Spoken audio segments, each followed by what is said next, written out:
Nós vamos abrir a palavra de Deus na carta de Paulo aos Efésios, novamente, agora no capítulo 3. Efésios 3, versos 14 a 21.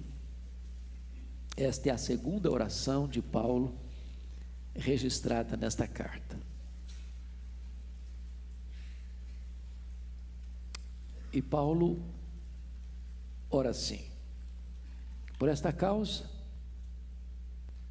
eu me ponho de joelhos diante do Pai, de quem toma o nome toda a família, tanto no céu como sobre a terra, para que, segundo a riqueza da sua glória, vos conceda que sejais fortalecidos com poder, mediante o seu Espírito, no homem interior. E assim habite Cristo no vosso coração pela fé, estando vós arraigados e alicerçados em amor, a fim de poderdes compreender com todos os santos qual é a largura, e o comprimento, e a altura, e a profundidade, e conhecer o amor de Cristo, que excede todo entendimento, para que sejais tomados de toda a plenitude de Deus. Ora, aquele que é poderoso para fazer infinitamente mais do que tudo quanto pedimos ou pensamos, conforme o seu poder que opera em nós, a Ele seja a glória, na igreja e em Cristo Jesus, por todas as gerações, para todo sempre. Amém. Penso que esta é a oração mais ousada da história. Se vocês perceberam, fizemos questão de ler neste culto as duas orações registradas aqui em Efésios. Na primeira, Paulo tratou da necessidade que você e eu temos de iluminação, para entendermos o projeto de Deus na nossa vida, para entender quem nós somos, o que Deus fez por nós, o que nós temos à nossa disposição. Mas nesta oração, ele está pedindo capacitação. A ênfase agora não é tanto em conhecer, mas em ser. Penso que aqui Paulo alcança o pináculo da sua teologia, o ponto culminante da sua reflexão, porque esta certamente é a oração mais ousada e audaciosa da história. Paulo está preso, Paulo está algemado, mas é curioso que ele não faz nessa oração nenhum pedido de necessidades materiais e físicas. Ele não pede liberdade, ele não pede saúde, ele não pede conforto, ele não pede nada disso. Ele está preso, ele está algemado, mas o que ele está pedindo é algo que transcende as coisas do aqui e do agora. Ele está pedindo revestimento de poder. É curioso que os homens podem colocar Paulo atrás das grades, mas eles não podem enjaular a sua alma. Eles podem algemar Paulo, mas eles não podem algemar a palavra de Deus. Eles podem proibir Paulo de viajar, de pregar, de visitar as igrejas, mas não podem impedir Paulo de orar e de interceder pelas igrejas. Paulo estava na prisão, mas ele não estava inativo. Ele tinha dois ministérios: o ministério de pregação e o ministério de oração. Para pregar, ele precisava percorrer as igrejas, viajar e sair.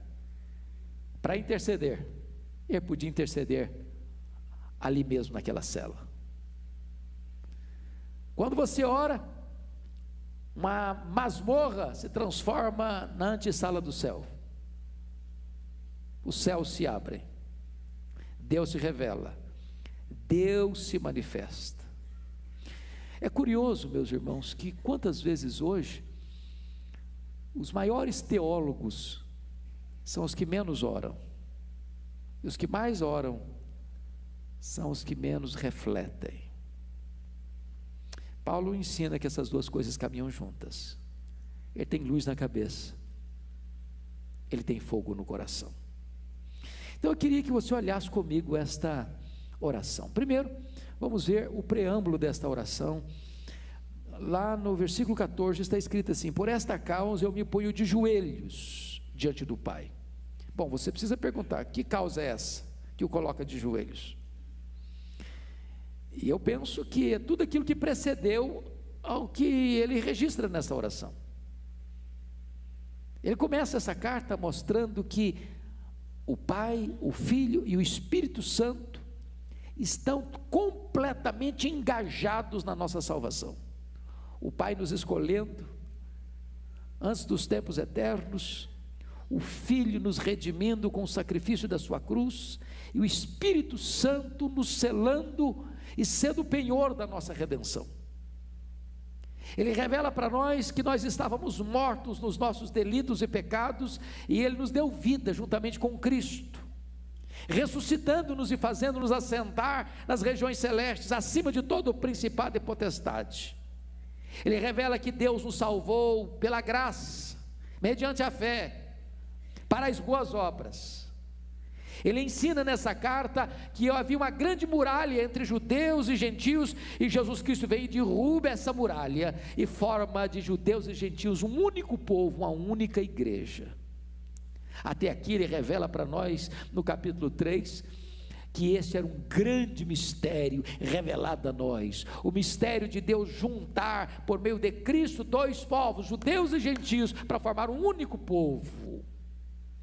E ele descreve isso de uma maneira magnífica no capítulo 3, versículo 6, a saber, o mistério, que os gentios são coerdeiros, membros do mesmo corpo e coparticipantes da promessa em Cristo Jesus, por meio do Evangelho.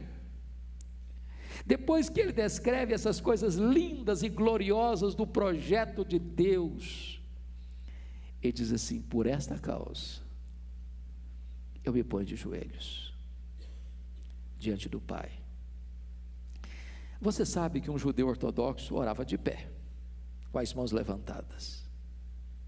Quando um judeu se ajoelhava, é porque ele tinha uma plena consciência da majestade de Deus e da presença manifesta de Deus diante dele.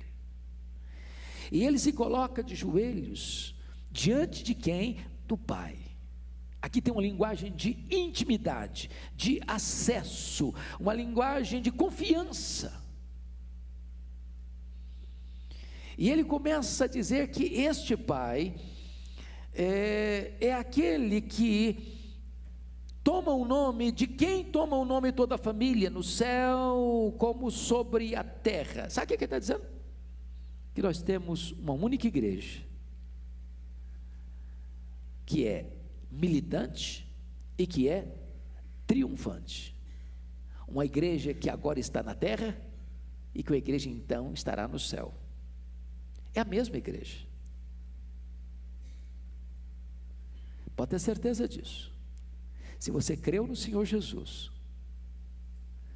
se você é filho de Deus, o seu nome já está escrito no livro da vida. Na mente de Deus você já está lá, você já está glorificado. É isso que Paulo ensina. Aos que Deus predestinou, a esses Deus também chamou. Aos que Deus chamou, a esses Deus também justificou. Aos que Deus justificou, a esses Deus também glorificou. É claro que Paulo não errou, nem na gramática, nem na teologia, ao colocar a glorificação como um fato consumado. Então, ele está dizendo o seguinte: você e eu temos uma identidade, você e eu pertencemos a uma família, você e eu pertencemos ao Pai, e você e eu somos conhecidos porque o Deus Todo-Poderoso é o nosso Pai. Essa é a sua identidade. Você tem proprietário, você tem dono, você tem família, e o seu Pai é o Deus Todo-Poderoso. Então, ele começa aqui no verso 16 a mostrar a audácia da sua confiança nessa oração, para que, segundo a riqueza da sua glória, vos conceda que sejais fortalecidos com poder, mediante o seu Espírito no homem interior. Vamos olhar essa confiança dele. Ele está pedindo para que Deus atenda esta oração, segundo a riqueza da sua glória. Bom, vocês todos sabem que a glória de Deus não é um atributo de Deus. Você tem na teologia dois tipos de atributos de Deus, fundamentalmente: os atributos que nós chamamos de incomunicáveis e os atributos que nós chamamos de comunicáveis. Os atributos que só Deus tem e os atributos que Deus tendo também reparte conosco. Por exemplo, o que Deus reparte conosco? Santidade. Deus é santo e Ele dá uma ordem para você: sede santos, como eu sou santo. Deus é amor, mas Ele nos ensina: amai-vos uns aos outros. Deus é justo e Ele ordena que também o sejamos. Deus é misericordioso e Ele quer que também nós sejamos misericordiosos. Esses são os atributos comunicáveis de Deus, que Deus, tendo-os, reparte conosco e nos ordena a possuí-los. Há outros atributos que Deus os tem e não os reparte conosco, pertence apenas a Ele. Por exemplo, Deus é autoexistente, Deus é infinito, Deus é imenso, Deus é eterno, Deus é imutável, Deus é onipotente, Deus é onipresente, Deus é onisciente, Deus é transcendente, Deus é soberano. Esses atributos só Deus os tem. Mas glória não é um atributo. Glória é um conceito teológico que retrata todos os atributos de Deus no seu resplendor máximo. Quando Paulo está pedindo para que, segundo a riqueza da sua glória, vos conceda que sejais fortalecidos, ele está orando para que os ilimitados recursos de Deus todos se reúnam para atender esta oração. Ele está pedindo: Deus, tudo quanto tu tens, tudo quanto tu és, quero que esteja engajado na resposta desta oração. Oh, amados irmãos, que coisa magnífica é saber que o seu Deus é o Deus que atende a sua oração segundo a riqueza da sua glória. Não tem limitação em Deus, não tem falta de poder em Deus, não tem falta de misericórdia em Deus, não tem falta de graça em Deus. Você pode ser ousado a orar a Deus, você pode colocar diante dele pedidos que humanamente são impossíveis de acontecer. Ele é poderoso para fazer, porque todos os recursos dos seus atributos e do seu ser estão envolvidos e disponíveis na resposta a esta oração que você vai fazer a Ele. Então não seja tímido, seja audacioso, ouse pedir grandes coisas para Deus. Mas qual é o conteúdo dessa oração? Quando eu olho esta oração, eu vejo que Paulo começa a pedir uma espécie de uma escada com degraus. Ele vai avançando, e avançando, e avançando. Primeira coisa que ele pede, olhe comigo, versículos 16, parte B e 17.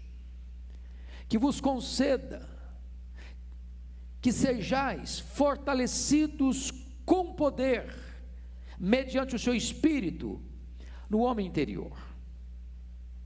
Vamos entender o que Paulo está dizendo. A presença do Espírito Santo na sua vida, na minha vida, é uma evidência de que nós fomos salvos. Se alguém não tem o Espírito de Cristo, esse tal não é dele. Você tem o Espírito Santo? Se você tem, você é salvo. Agora, ele não está pedindo aqui salvação, ele está orando por gente já salva, ele está orando por gente crente. Ele está pedindo agora uma outra coisa, além da presença do Espírito. Agora ele quer o poder do Espírito. Aí ele está falando de capacitação. Mas recebereis poder ao descer sobre vós o Espírito Santo.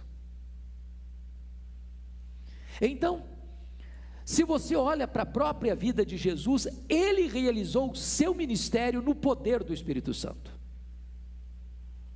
Para você ter uma ideia, o livro de Atos retrata muito isso, porque aquele mesmo poder que havia em Cristo, quando ele foi assunto aos céus e derrama o Espírito Santo sobre a igreja recebe esse poder e caminha no poder do Espírito Santo. Para você notar comigo, há 59 referências ao Espírito Santo só no livro de Atos dos Apóstolos. 1/4 de todas as referências sobre o Espírito Santo no Novo Testamento estão só no livro de Atos. Para mostrar para nós uma coisa, o projeto de Deus para a igreja, o projeto de Deus para você e para mim, é que nós sejamos revestidos com o poder do Espírito Santo. Nós precisamos ser fortalecidos com esse poder. Por que nós precisamos ser fortalecidos? Irmãos, porque nós somos fracos. Ou você tem dúvida disso? A Bíblia diz que Deus conhece a nossa estrutura e sabe que nós somos pó. Nós precisamos desse revestimento de poder. Nós precisamos desse revestimento de poder porque o diabo é astuto e ele anda ao nosso derredor procurando uma brecha na nossa vida para dar uma bocada em nós, para nos devorar. Nós precisamos desse revestimento de poder, meus amados irmãos, porque o nosso homem interior, ou seja, a nossa mente, o nosso coração, a nossa emoção e a nossa vontade precisam ser regidas por esse poder. Senão a nossa mente divaga, senão as nossas emoções claudicam, senão a nossa vontade se rebela.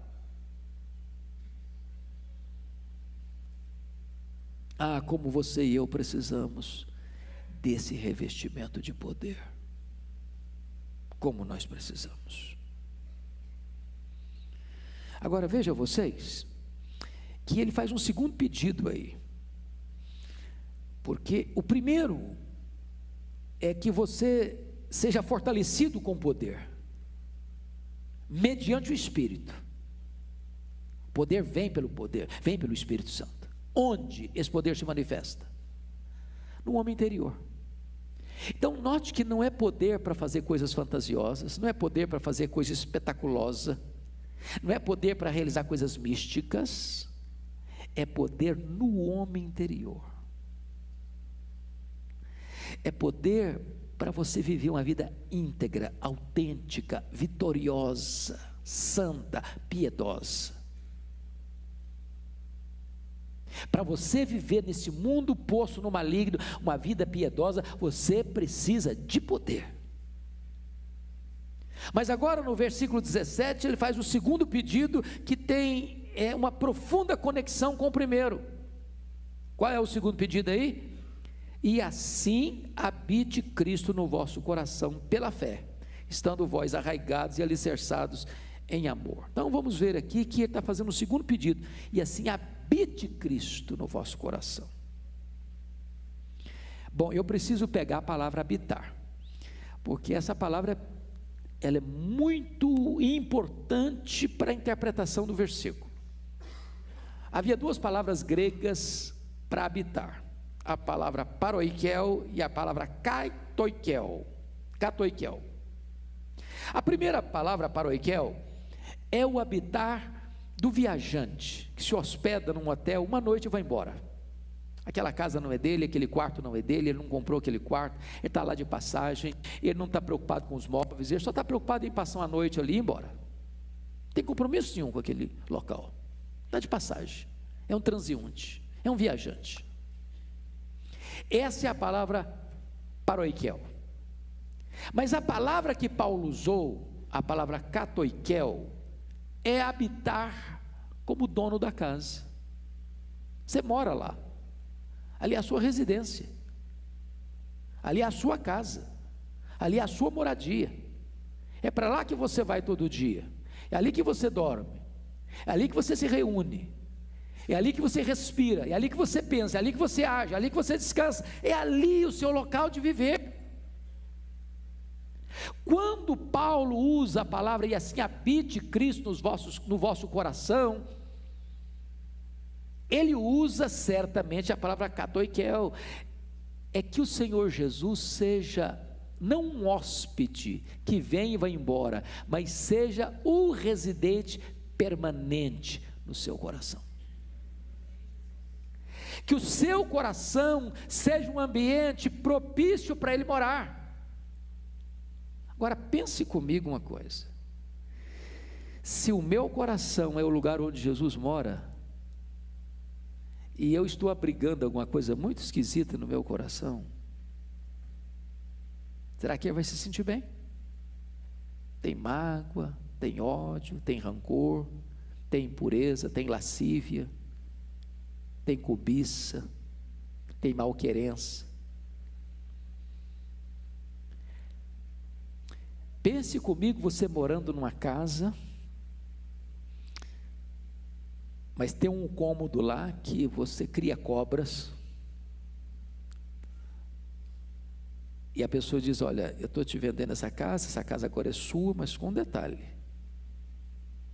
tem um quarto lá que eu não vendo não, aquele lá é meu, lá eu vou fazer o que eu quiser. Você moraria nessa casa? Sentir-se bem nessa casa? O que Paulo está dizendo é que você precisa de poder para que todas as chaves do seu coração sejam entregues a Jesus, e dizer assim: Jesus, sinta-se em casa no meu coração, aqui é o teu lar. O Senhor tem liberdade de fazer igual Neemias no passado, pegar os móveis de Tobias e jogar fora. O Senhor tem liberdade de fazer uma faxina geral, de mudar os móveis de lugar, as prioridades da minha vida. O Senhor pode mudar tudo. O Senhor é o dono da casa. É isso que Paulo está pedindo nessa oração, para que Cristo habite no vosso coração. Agora, de que maneira? Ah, pastor, mas não estou vendo nada disso. Não precisa ver não, é pela fé. Fé não é aquilo que você vê, fé é aquilo que você crê.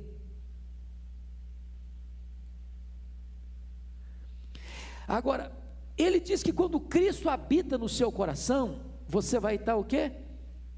Arraigado e alicerçado em amor. Sabe por que você e eu precisamos de poder, Paulo está dizendo agora, e da habitação de Cristo? Para que você ame. Sem poder você só ama os iguais.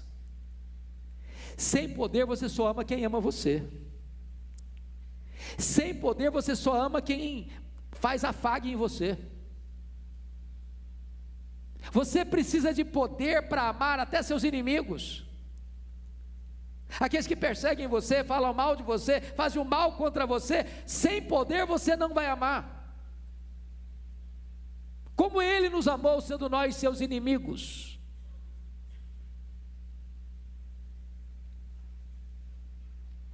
É claro que Paulo vai usar uma ilustração muito bonita aí, você pode perceber. Quais são os dois verbos que ele usa aí? Notem comigo, verso 17, os verbos arraigados e alicerçados, duas palavras. Uma palavra vem da botânica, outra vem da arquitetura. Arraigado traz a ideia para você de quê?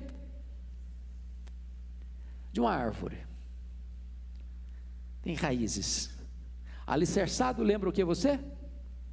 Um prédio. Para uma árvore ficar de pé, ela precisa de ter raízes profundas. Para um prédio ficar de pé, precisa ter um bom alicerce. Então Paulo está dizendo que você e eu precisamos de poder e da habitação de Cristo, para que você seja plantado, muito solidamente plantado em amor.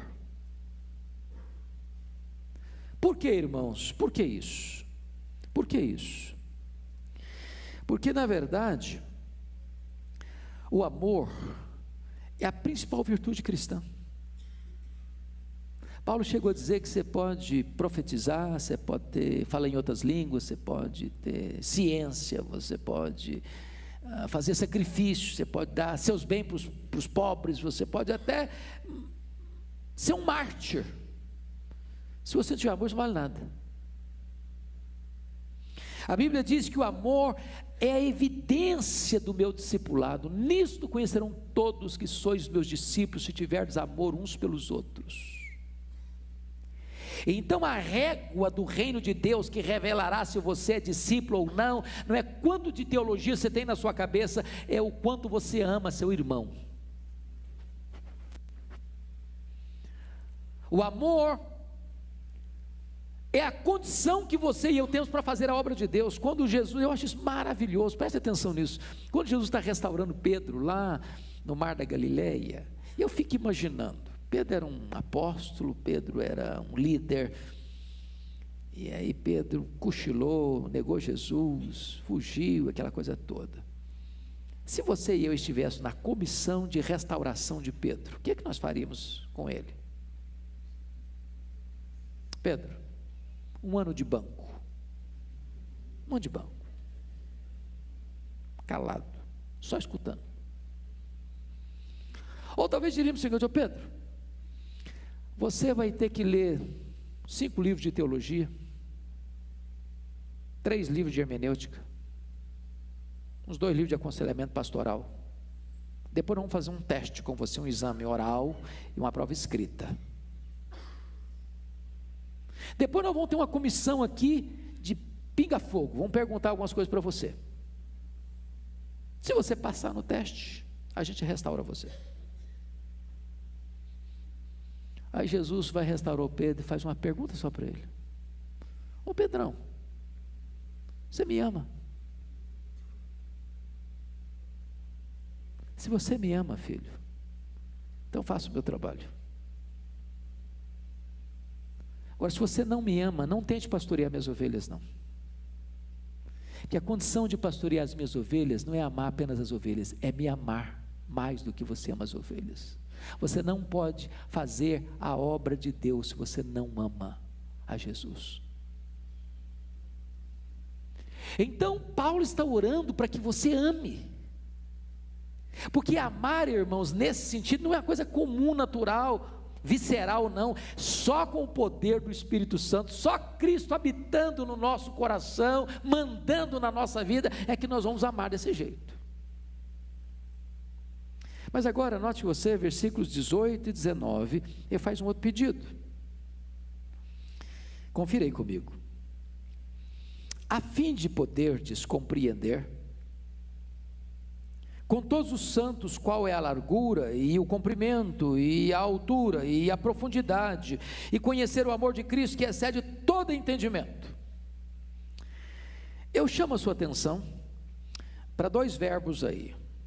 Primeiro, no verso 18, o verbo compreender, e depois no verso 19, o verbo conhecer.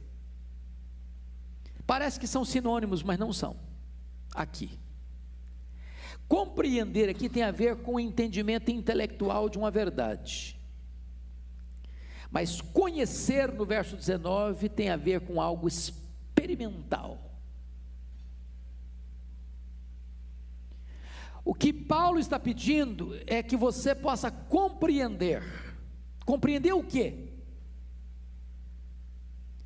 Compreender a largura, o comprimento, a altura e a profundidade do amor de Cristo. Irmãos, vamos parar um pouquinho. O grande problema talvez nosso seja nós não termos uma visão clara do que Cristo fez na cruz por nós, de ter uma revelação gloriosa do que foi o Calvário,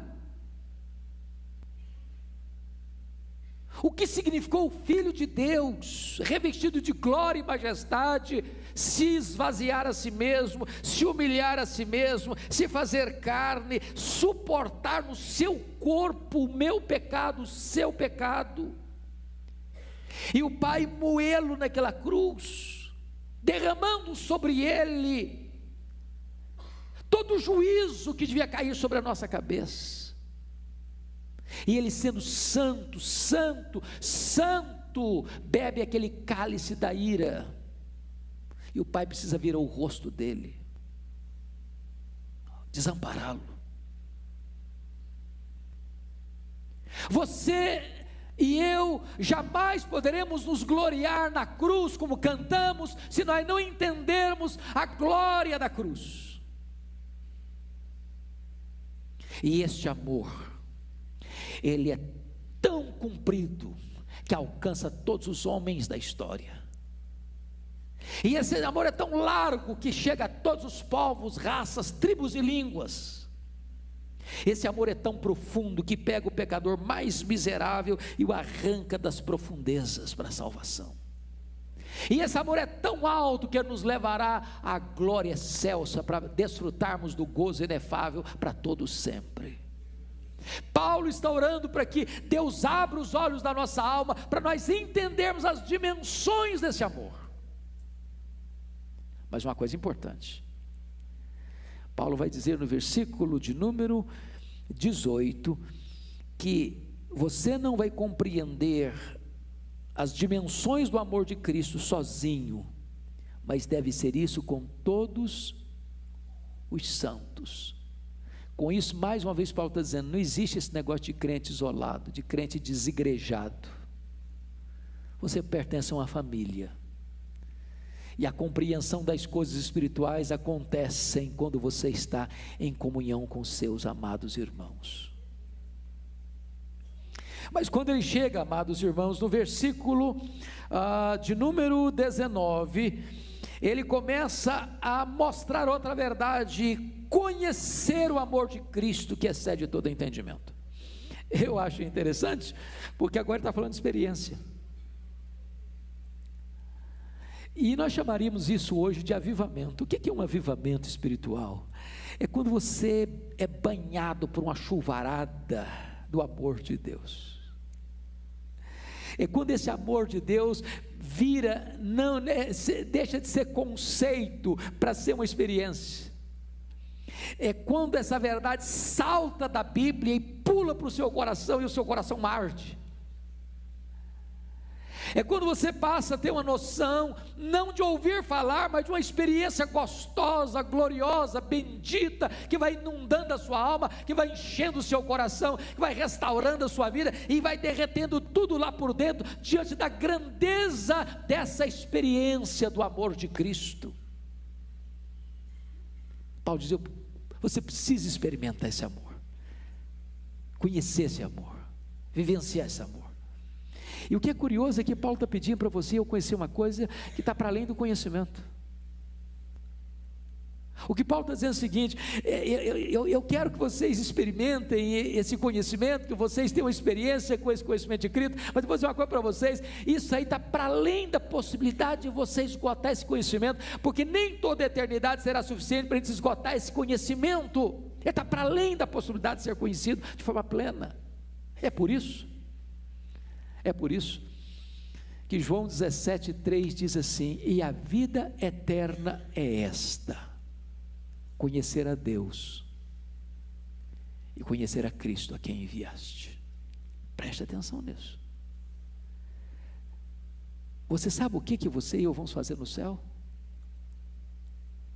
Nós vamos conhecer a Cristo. Mas você sabe o que nós vamos estar fazendo no céu depois que nós estivermos lá 1 milhão de anos? Nós vamos estar conhecendo a Cristo. Mas você sabe o que nós vamos estar fazendo no céu depois que nós estivermos lá 1 bilhão de anos? Nós vamos estar conhecendo a Cristo.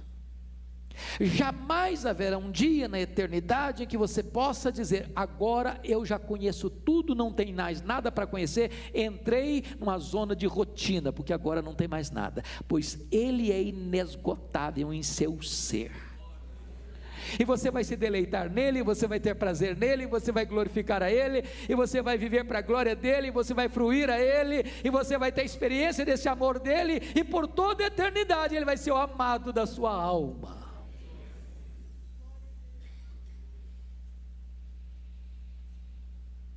E Paulo conclui com o que eu chamo da oração mais audaciosa da história.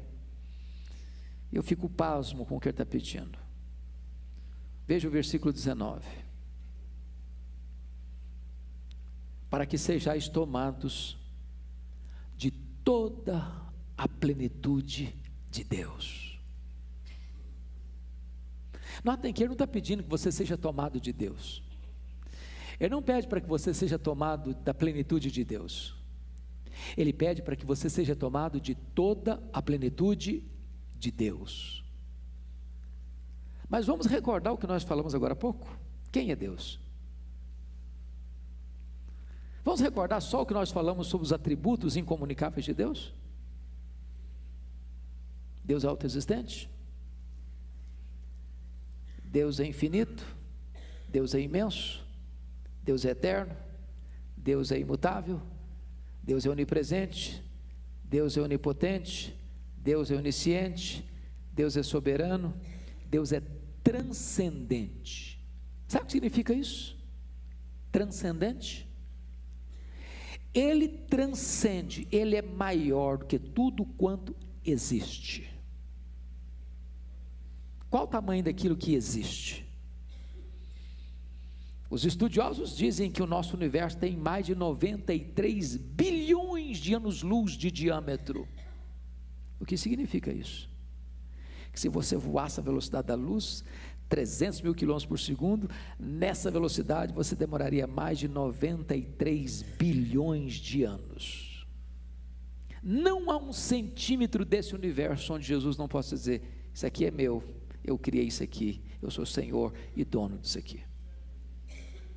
Numa linguagem bíblica, diz que nem os céus dos céus pode contê-lo.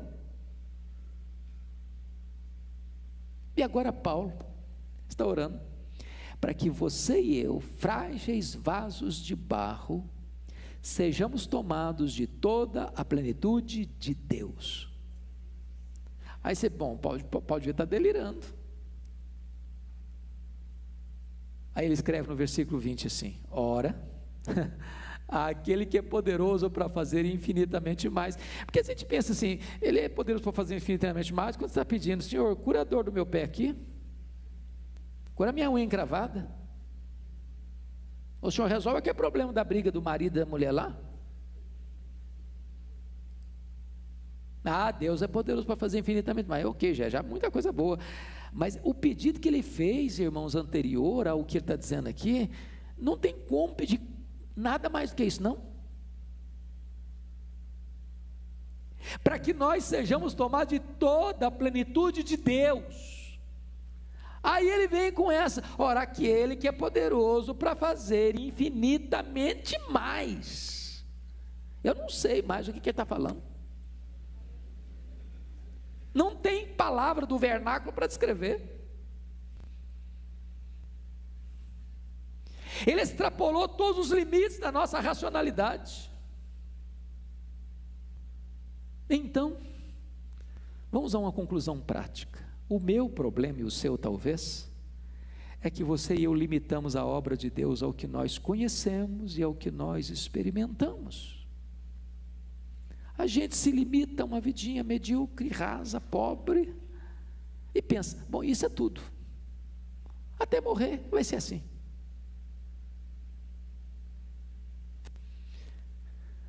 A gente está sentado em cima de um tesouro, vivendo como mendigo. A gente tem a suprema grandeza do poder de Deus, vivendo fraco. A gente tem uma alegria indizível e cheia de glória e vivendo triste. A gente tendo uma paz que excede todo entendimento e vivendo atribulado. Não é porque não tem o recurso disponível, é porque nós não estamos nem sabendo ou não usufruindo do que Deus tem para nós.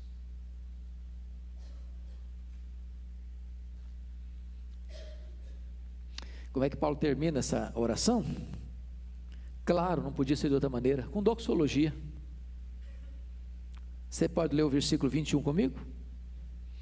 A Ele seja a glória, na igreja e em Cristo Jesus, por todas as gerações, para todos sempre. Amém. Então, não tem glória para mim, não tem glória para você, a glória é dele. A glória é aonde? Na igreja. A glória em mais quem? Em Cristo. A glória é quando? Por todas as gerações, durante a história. Termina quando a história terminar? Não. Para todos sempre. Você e eu vamos participar desta glória. Que Deus nos ajude. Que Deus nos abençoe.